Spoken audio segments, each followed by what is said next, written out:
Hello everyone, इस video में vector algebra को कंटिन्यू करते हैं। इस वीडियो से मैं parallelogram law of vector addition discuss करने वाला हूं। अब अगेन मैं सिंपली रिकमेंड आपको करूंगा कि आप पहले simply triangle law of vector addition video देख लो, क्योंकि वहां पर जो मैंने फॉर एग्जांपल डेरिवेशन वाला पार्ट किया हुआ है आप देखोगे वो पूरा रिजेंबल करेगा यहाँ आपके डेरिवेशन वाले पार्ट से।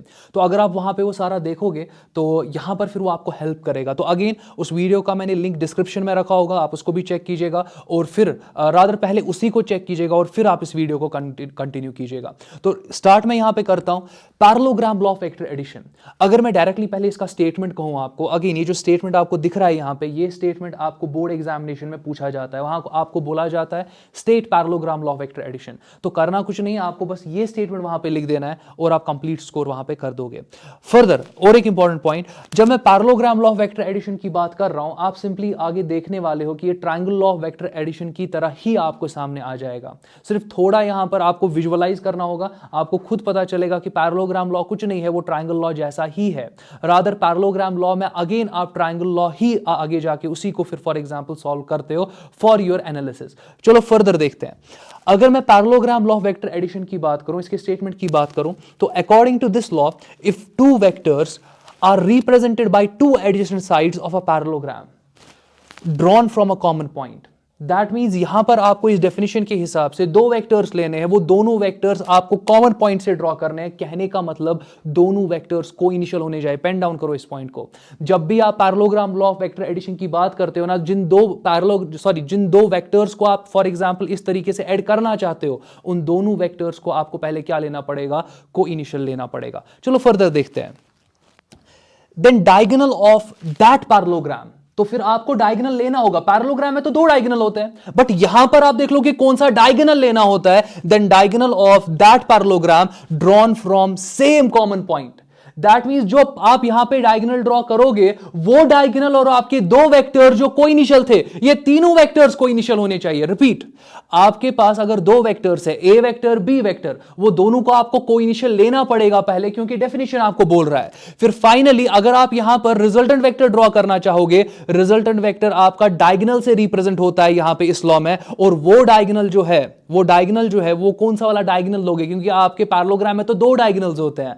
आप एक वैसा डायगोनल लोगे जो डायगोनल आपके इन दो वेक्टर्स के साथ कोइनिशियल आ जाएगा। दैट मींस आपके parallelogram law of vector addition में वेक्टर ए, वेक्टर बी और रिजल्टेंट वेक्टर, तीनों के तीनों वेक्टर्स कोइनिशियल होंगे। तीनों के तीनों वेक्टर्स का जो टेल है वो एग्जैक्टली कोइंसाइड करेगा वहां पे। ये बहुत इंपॉर्टेंट पार्ट है। अगेन आपका फिर जो दूसरा डायगोनल होगा वो क्या रिप्रेजेंट करेगा, ये चीज फिर स्टूडेंट्स को कंफ्यूज कर देता है। तो मैं वहां पर भी आ जाऊंगा, बट फिलहाल के लिए एक बार और, according to this law if two vectors are represented by two adjacent sides of a parallelogram drawn from a common point. Drawn from a common point का मतलब ही है कि दो वेक्टर्स क्या होने चाहिए, coinitial. Then the diagonal of that parallelogram drawn from same common point, मतलब resultant a vector b vector, तीनों के तीनों वेक्टर कोइनिशियल होने चाहिए। तीनों का तीनों जो टेल है वो कोइंसाइड करना चाहिए तीनों वेक्टर्स का।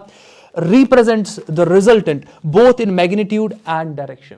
तो डायगोनल ही रिप्रेजेंट करने वाला है रिजल्टेंट को, डायरेक्शन की फॉर्म में भी और मैग्नीट्यूड वाइज भी वो रिप्रेजेंट करने वाला है। मगर डायगोनल कौन सा लोगे, आपको वो डायगोनल लेना होगा that will be coinitial with respect to your vectors. अब चलो डायग्रामेटिकली समझते हैं। ये तो पूरा डेफिनेशन वाइज हो गया।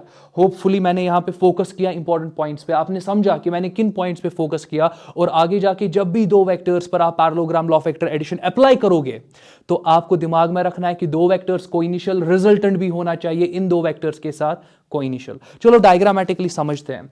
अगर फॉर एग्जांपल मैं यहां पे दो वेक्टर्स लूं, लेट अस एज्यूम ये आपका ए वेक्टर है, लेट अस एज्यूम ये आपका यहां पे ए वेक्टर है, और मैं और एक वेक्टर यहां पर ले रहा हूं, ये आपका बी वेक्टर है। मैंने दो वेक्टर्स लिए, ये आपको ए वेक्टर दिख रहा है और आपको बी वेक्टर दिख रहा है। अगेन हर एक वेक्टर के टेल पे क्या ड्रॉ कर सकते हो, कोऑर्डिनेट सिस्टम। तो आप यहां पे कोऑर्डिनेट सिस्टम ड्रॉ कर दो। लेट अस एज्यूम यहां पर अल्फा एंगल बन रहा है, दैट मींस आपका ए वेक्टर फर्स्ट क्वाड्रेंट में लाई कर रहा है at an angle alpha with respect to X axis. और अगर मैं यहां पे बी वेक्टर की बात करूं, अगेन आप यहां पे कोऑर्डिनेट सिस्टम ड्रॉ कर सकते हो।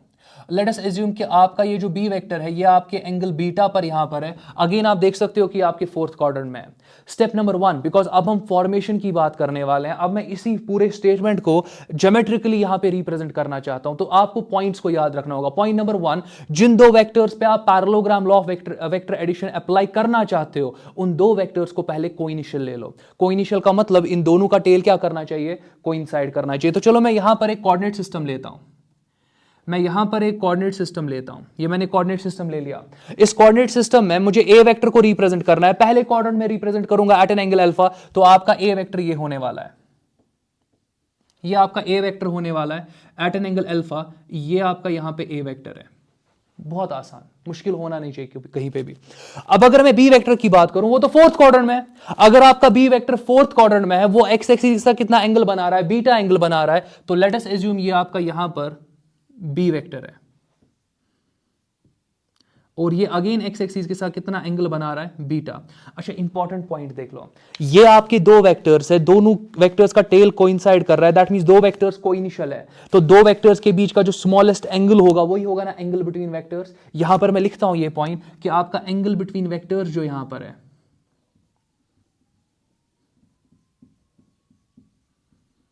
It is equal to alpha plus beta. बहुत आसान है, तो मुश्किल होना नहीं चाहिए। कंटिन्यू करते हैं। अब आपने यहां पर दो एडजेसेंट साइड्स पैरेललोग्राम के बना दिए जिनका एक कॉमन पॉइंट है। अब आप पैरेललोग्राम को कंप्लीट करो। कैसे कंप्लीट करोगे, देखो करना क्या है। आप यहां पर बी वेक्टर के पैरेलल एक डॉटेड लाइन बनाया करो।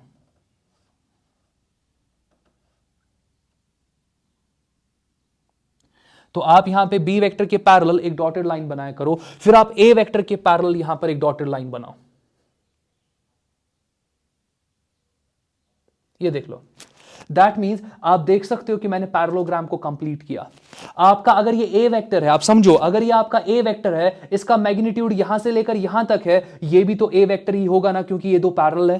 दैट मींस ये भी आपका, अगर आप एरो यहां पे ड्रॉ करोगे, ये भी तो आपका ए वेक्टर ही होगा ना। अब समझो इसको समझो। ये अगर आपका ए वेक्टर है, ये भी आपका ए वेक्टर होगा। क्यों? पैरेललोग्राम में opposite sides are parallel and opposite sides are of equal magnitude. That means अगर इसका मैग्नीट्यूड 5 यूनिट्स होगा, इसका मैग्नीट्यूड भी 5 यूनिट्स होगा। ये आपस में पैरेलल है, तो कहने का मतलब इस वेक्टर का मैग्नीट्यूड, इस वेक्टर का मैग्नीट्यूड सेम, ये दोनों वेक्टर आपस में पैरेलल। तो अगर ये ए वेक्टर है, ये भी क्या होगा, ये ए वेक्टर होगा। Important part. इसी तरीके से अगर ये आपका बी वेक्टर है, इसका एरो देखो नीचे की डायरेक्शन में है, आप यहां पर भी तो एक एरो ड्रॉ कर सकते हो ना नीचे की डायरेक्शन में। अब देख लो, ये आपका बी वेक्टर है, ऑटोमेटिकली ये भी क्या आपके पास आ जाएगा, ये आपके पास बी वेक्टर आ जाएगा। तो ये बहुत इंपॉर्टेंट पार्ट है। तो पैरेललोग्राम में क्या होता है, पैरेललोग्राम में आप देखोगे हमेशा आप सिर्फ दो वेक्टर्स को ले सकते हो। दैट मींस अगर आप पैरेललोग्राम के साइड्स की बात कर रहे हो, हमेशा मैक्सिमम आप सिर्फ कितने ले सकते हो, दो वेक्टर्स ले सकते हो, उसमें तीसरा वेक्टर आएगा नहीं। अब अगला इंपॉर्टेंट पॉइंट देखते हैं। अगर मैं बात यहां पर करूं, आप देख लो यहां पर आपके पास एक तो ये वाला डायगोनल आएगा, एक तो ये वाला डायगोनल आएगा, दूसरा ये वाला डायगोनल आएगा। आपको कौन सा डायगोनल लेना है, आपको वो डायगोनल लेना है which will be coinitial with respect to these two vectors. तो वो डायगोनल आपका यहां से स्टार्ट होने वाला है ना। तो आप यहां से एक डायगोनल ड्रॉ करो, आप यहां से एक डायगोनल ड्रॉ करो।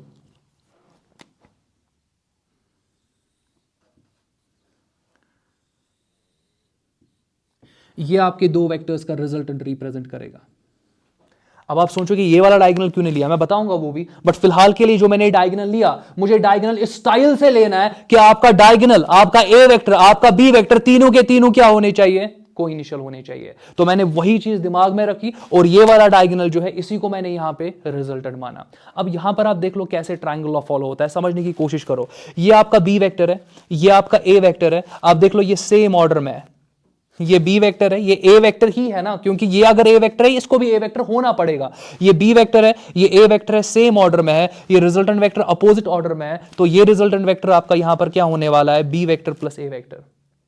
और एक इंपॉर्टेंट पार्ट देख लो, ये आपका ए वेक्टर है, ये आपका बी वेक्टर। आप देख लो ए वेक्टर और बी वेक्टर आपके सेम ऑर्डर में है, आपके सेम ऑर्डर में है ये, और ये रिजल्टेंट आपका अपोजिट ऑर्डर में है। तो यहां पर कुछ नहीं हो रहा है, यहां पे आपके दो ट्रायंगल्स ही तो बन रहे हैं। और आप ट्रायंगल लॉ से भी यहां दिखा सकते हो, हां सच में पैरेललोग्राम लॉ जो है ये ट्रूली आपको रिजल्टेंट देता है, क्योंकि आपको पता है कि ए और बी सेम ऑर्डर में है, रिजल्टेंट ये होने वाला है। आपको पता है बी और ए सेम ऑर्डर में है, रिजल्टेंट ये होने वाला है। दैट मीन सच में यही डायगोनल जो है ये रिप्रेजेंट करेगा आपके दो वेक्टर्स का रिजल्टेंट, ये वाला डायगोनल रिप्रेजेंट नहीं करेगा।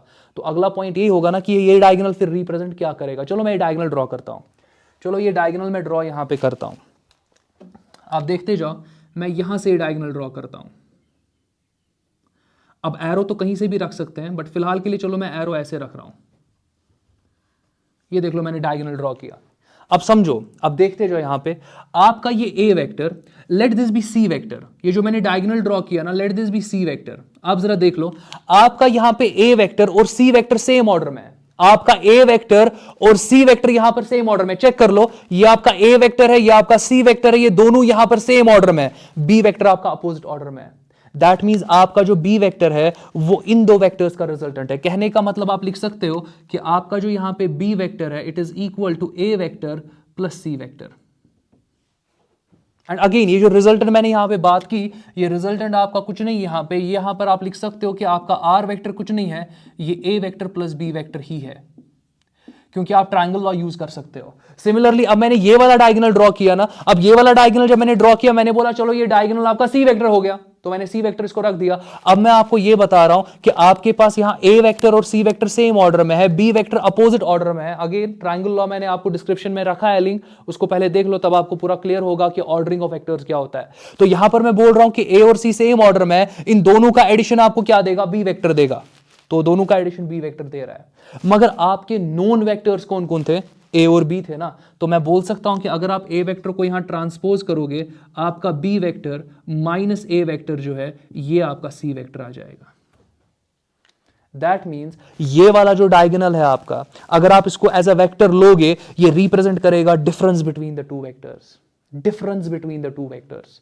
अच्छा ये तो आपने नीचे की तरफ ड्रॉ किया, अगर ऊपर की तरफ ड्रॉ करते यहां माइनस सी आ जाता, उस माइनस को यहां ट्रांसपोज करते, आपको A vector minus B vector मिलता equal to C vector. That means आपके दो डायगोनल्स होते हैं ना, एक बार देख लो, आपके दो डायगोनल्स होते हैं पैरेललोग्राम में, एक डायगोनल आपको दो वेक्टर्स का रिजल्टेंट देता है, तो दूसरा जो डायगोनल है वो रिप्रेजेंट करता है क्या, difference between the two vectors. ये जो डायगोनल है दूसरा वाला, ये रिप्रेजेंट करता है डिफरेंस बिटवीन द वेक्टर्स। ये चीज आपको नहीं पता होती है, तो कंफ्यूजन वहीं से स्टार्ट होता है, क्योंकि आप सोचते रहते हो अपनी जगह पे कि हमने जो पैरेललोग्राम में फॉर एग्जांपल डायगोनल लिया, तो हमने तो ये वाला डायगोनल लिया, हम ये क्यों नहीं ले रहे हैं। जब यही क्वेश्चन आपके दिमाग में आ जाता है और आप इसको आंसर नहीं कर पाते हो, तो वहीं से आपका वेक्टर्स पे होल्ड जो है वो कम होने लगता है। तो फिलहाल के लिए अभी तक अगर मैं बात करूं, हमने सिंपली देखा कि parallelogram law of vector addition में अगर मैं फॉर्मेशन की बात करूं, दो वेक्टर्स पे आप अप्लाई कर सकते हो, दो वेक्टर्स को कोइनिशियल रखा करो, फिर पूरे पैरेललोग्राम को कंप्लीट करा करो, फिर उसके बाद आप एक डायगोनल लोगे, बट वो डायगोनल और आपके दो वेक्टर्स आपस में कोइनिशियल होने चाहिए, तब जाके वो डायगोनल रिप्रेजेंट करेगा आपका resultant between the two vectors। चलो यहां पर थोड़ा एनालिसिस वाइज बात करते हैं, तो चलो एनालिटिकल पार्ट देखते हैं और अगेन ज्योमेट्रिकल पार्ट भी देखते हैं। मैं यहां पे दो वेक्टर्स लेने वाला हूं, जो ना आपकी बुक्स में होता है, जो डेरिवेशन वहां पे होता है, जिस स्टाइल के वेक्टर्स हमने लिए होते हैं, मैं वैसा यहां पर लेने वाला हूं। तो आपके पास दो वेक्टर्स है, लेट अस अज्यूम ये आपके पास ए वेक्टर है और ये आपका, लेट अस अज्यूम ये आपका बी वेक्टर है।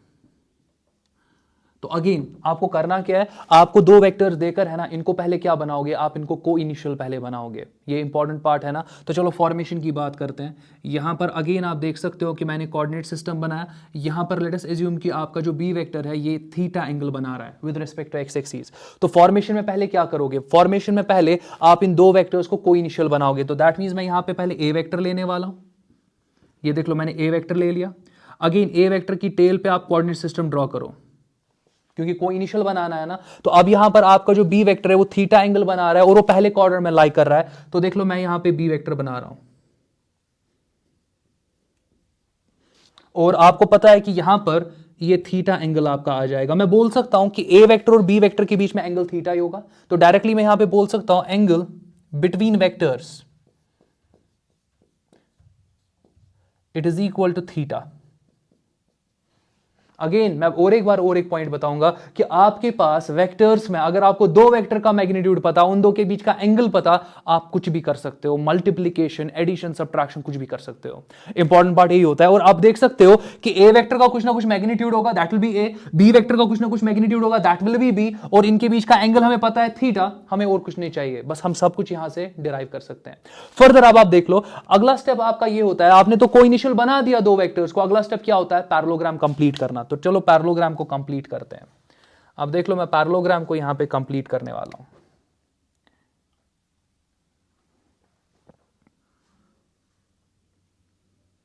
ये आप देख सकते हो कि मैंने पैरेललोग्राम को कंप्लीट किया। अगेन अब आपको पता है कि अगर ए वेक्टर है तो ये भी आपके पास ए वेक्टर ही होने वाला है, बस आप एरो यहां से ड्रॉ कर दो। सिमिलरली अगर ये बी वेक्टर है आपका, ये भी आपका बी वेक्टर ही होने वाला है, आप सिंपली एरो इस तरीके से ड्रॉ करो। फर्दर अगर मैं बात करूं यहां पे, आप देखते जाओ यहां पर अगर ये थीटा है, क्योंकि ये दो पैरेलल लाइंस है ना आपस में, अगर ये थीटा है यहां पे, आप यहां पर एक लाइन एक्सटेंड कर सकते हो और ये ऑटोमेटिकली आपका थीटा आ जाएगा, और आप यहां से एक परपेंडिकुलर ड्रॉ कर सकते हो। नेमिंग करते हैं और रिजल्टेंट की बात करते हैं। अगर मैं रिजल्टेंट की बात करूं, ये तो आपके दो वेक्टर्स कोइनिशियल यहां पर है ना, यहीं से निकलेगा ना रिजल्टेंट आपका, वो भी कोइनिशियल होना चाहिए इन दो के साथ। यहीं से अगर आपका रिजल्टेंट निकलेगा तो यहां से ये वाला डायगोनल निकलेगा, इस वाले डायगोनल की बात नहीं होगी। ये चीज अंडरस्टैंड करो ताकि आप किसी भी सिचुएशन में पैरेललोग्राम लॉ को अप्लाई कर सको। पहले दो वेक्टर्स कोइनिशियल, बिल्कुल सही, जिस पॉइंट पे दो वेक्टर्स कोइनिशियल है वहीं से रिजल्टेंट निकलने वाला है, तो यहां से जो रिजल्टेंट निकलेगा तो ये वाला डायगोनल निकलने वाला है, यही आपका रिजल्टेंट रिप्रेजेंट करेगा। तो मैं यहां पे रिजल्टेंट ड्रॉ करता हूं, ये आपका रिजल्टेंट है यहां पे, और आप देख सकते हो ये रिजल्टेंट का अपना यहां पे एक एंगल बन रहा है। तो ये रिजल्टेंट का एक तो मैग्नीट्यूड है यहां से लेकर यहां तक, और इसका अपना डायरेक्शन है, और वो डायरेक्शन में यहां पे बीटा कहने वाला हूं। और बीटा बनता है ना with respect to base vector, that means ये आपका यहां पे बेस वेक्टर है ए।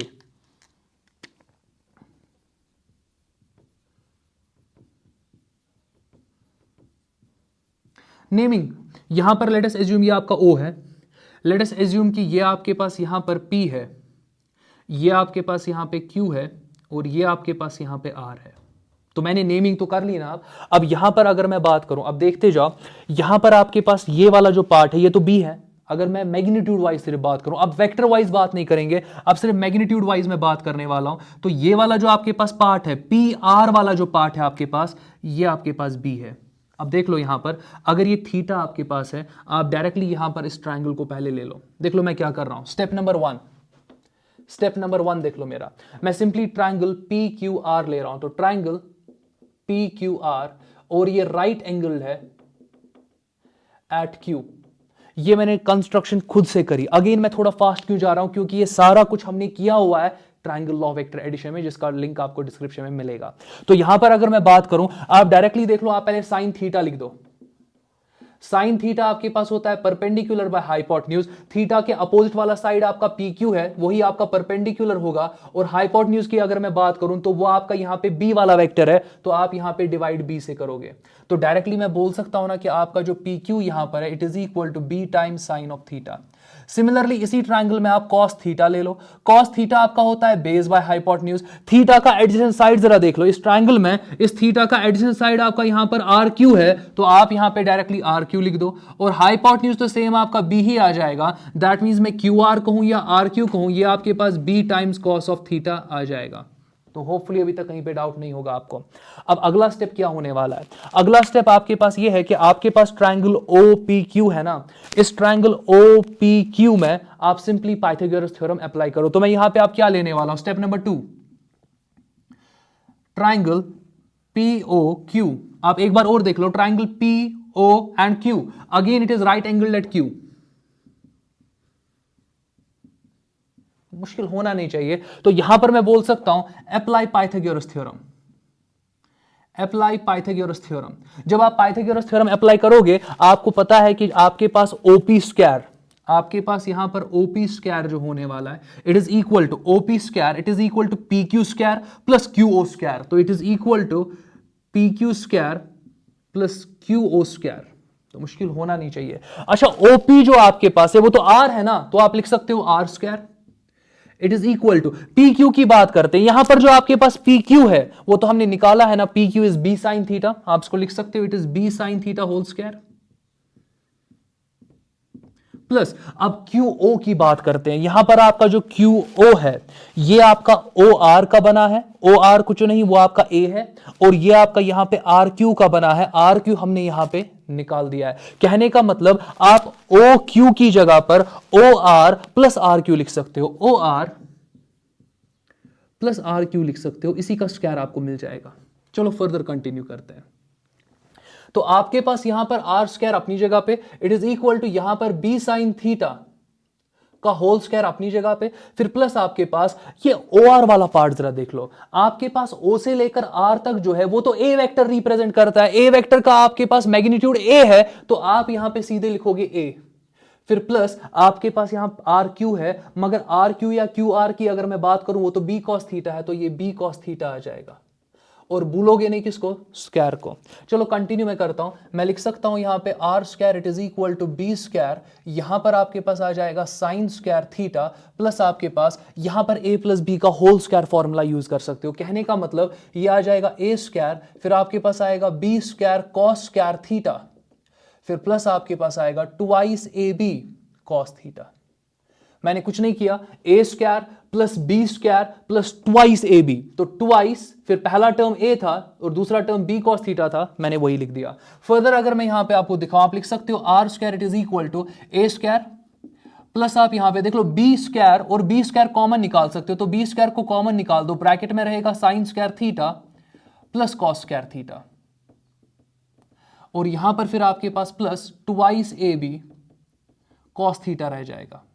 अब आप फर्दर देख लो, आपका जो यहां पे आर स्क्वायर है इट इज इक्वल टू, आप लिख सकते हो इसको a square plus b square plus twice a b cos of theta. Same answer आ रहा है। जब भी आप दो वेक्टर्स का एडिशन करोगे, आपको दो वेक्टर्स का मैग्नीट्यूड पता होना चाहिए, उन दो के बीच का एंगल पता होना चाहिए। आप रिजल्टेंट का मैग्नीट्यूड कैसे निकाल सकते हो, इस फॉर्मूला से निकाल सकते हो। यही फॉर्मूला ट्रायंगल लॉ में पढ़ा था, वहां पे मल्टीपल केसेस फिर मैंने डिस्कस करे हुए हैं। अगेन मैं आपको ये बता रहा हूं कि आप उसको देखो, जब आप उसको देखोगे वो सारे रिजल्ट्स आपके पास और सेम ले आएंगे ही आएंगे, और उन्हीं को फिर आपको फॉलो करना है। तो अगेन मैं वो तो नहीं दिखाने वाला हूं, बट फिलहाल के लिए आपका ये वाला पार्ट आप देख सकते हो। तो रिजल्टेंट आपका यहां पर जो आ रहा है, सेम इक्वेशन जो ट्रायंगल लॉ में हमने देखा था, a square plus b square plus twice a b cos of theta.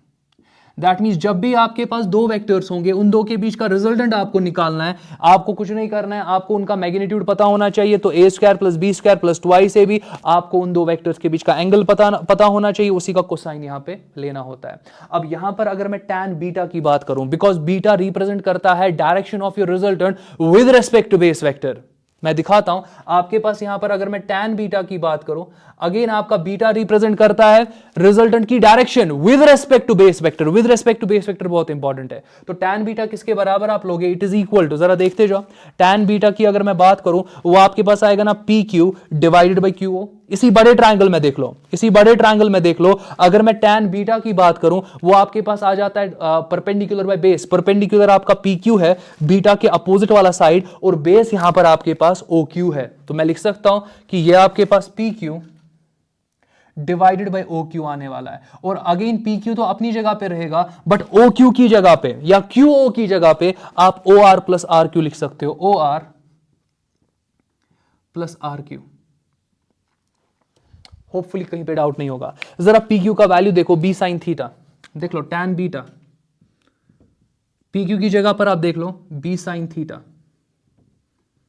Divided by O R की जगह जरा देख लो, ओ आर की जगह पे यहां पे मैंने ए सब्स्टिट्यूट किया था, यहां पर भी डायग्राम में भी देख सकते हो, तो यहां पर ए प्लस यहां पर आ जाएगा बी कॉस थीटा, क्योंकि आप देख लो आर क्यू की जगह पर बी कॉस थीटा है। अगेन आप देख लो एक बार कि आपके पास यहां बी साइन थीटा, यहां पे B cos theta, sine by cos का स्टाइल, यहां पर भी टैन है। यहां इंपॉर्टेंट पॉइंट है कि आपके बेस वेक्टर के साथ ना साइन आता है ना कॉस आता है। आप बोल सकते हो कि beta is with respect to A vector. ये बहुत इंपॉर्टेंट पार्ट है।